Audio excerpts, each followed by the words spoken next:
Sí, muchas gracias, presidente. Más que nada, me gustaría en este caso puntual hacer referencia a qué estamos resolviendo, por qué estamos resolviendo este registro público. Como bien se caratula el expediente, es una solicitud que nos hace el Ministerio de Justicia y Derechos Humanos de la Nación en función de un acuerdo de solución amistosa resuelto en octubre del 2019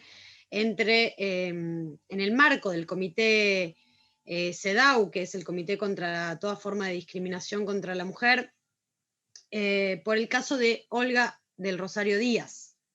Y a mí me gustaría, si usted me permite, presidente, comentar cuáles fueron los hechos que dieron nacimiento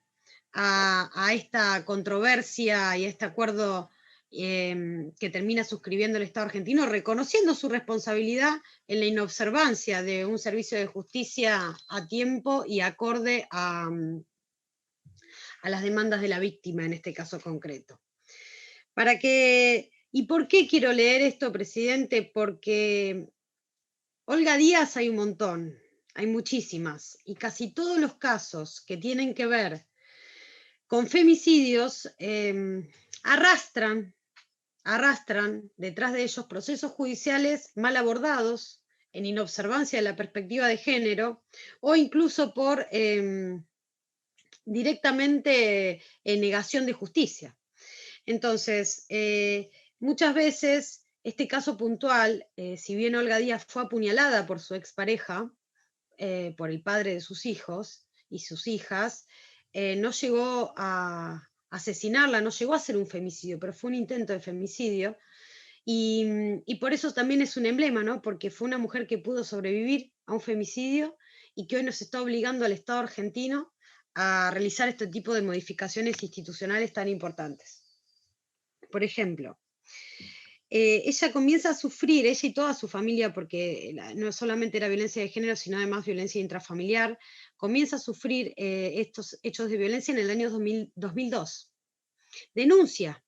ante la justicia amenazas de muerte, golpes, lesiones que sufren sus hijas por parte del señor Palavecino, que era su pareja y quien es el agresor. Además de romper bienes del hogar, etcétera, etcétera. Esta causa queda radicada en el Juzgado Nacional de lo Criminal y Correccional número 29, que esto estamos hablando del año 2002.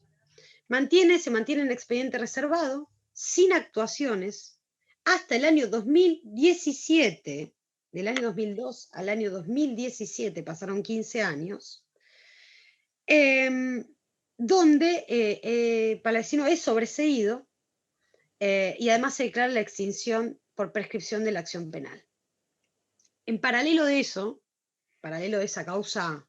muerta y de esa inacción total y de esa negligencia absoluta por parte del Poder Judicial, suceden cosas en la vida de Olga Díaz y de esa familia. Como todos deberíamos saber, las situaciones de violencia familiar y de violencia que sufrimos las mujeres no son lineales, no son actos plenamente de violencia. Existen procesos que se han denominado por las especialistas como los procesos de la luna de miel, donde las parejas vuelven a amigarse, vuelven a pelearse, pero siempre atravesada por una situación de vínculo violento. Entonces, en una de estas reconciliaciones es donde vuelve a suceder, allá por febrero del 2017, nuevamente agresiones y actos de violencia por parte del señor Palavecino a la señora Olga Díaz. Vuelve la señora Olga Díaz a denunciar, interviene la OBD,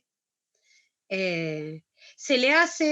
le otorga un botón antipánico y se le procura distanciamiento del hogar, pero sin haber vigilado esa situación ninguna de las instituciones del Estado, ni la policía, ni el Poder Judicial, ni ninguna de organismo público. Esto sucede tan así que en marzo, todo este proceso nuevamente se abre en febrero del 2017 y en marzo del 2017, el señor Palavecino, el agresor, el violento, apuñala a Olga del Rosario Díaz, que logra sobrevivir y por intervención de la Defensoría General de la Nación se inicia una nueva causa. En esa causa, ahora sí, es condenado a 20 años de prisión el señor Palavecino. 15 años. 15 años y un intento de femicidio tuvieron que pasar para que la justicia actúe. Posterior de este, la Defensoría General de Nación, quienes en esta tarea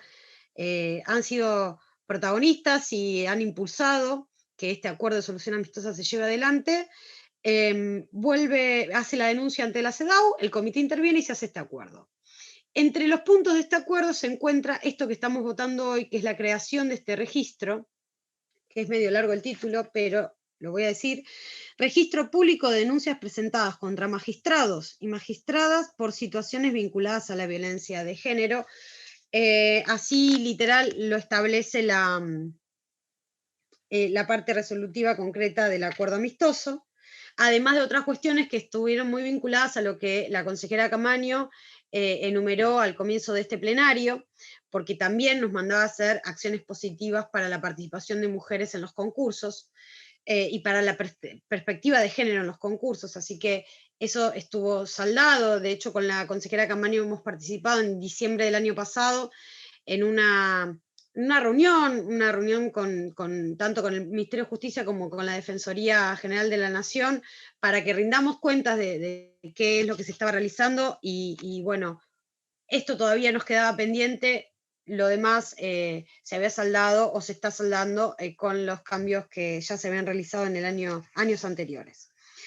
Lo importante a remarcar de este registro público es que va a ser público, primer punto, es decir, que tiene que estar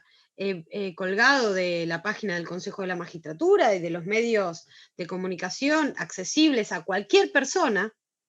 que quiera conocer el accionar de los funcionarios públicos, valga la redundancia, que son los jueces y las juezas, y que aparte hablan por sus acciones en el marco del proceso y por sus sentencias, ¿no? Es importante remarcar que hay tres situaciones en las cuales tres situaciones que hemos determinado en el protocolo de carga, que va anexado a esta resolución que leyó el secretario,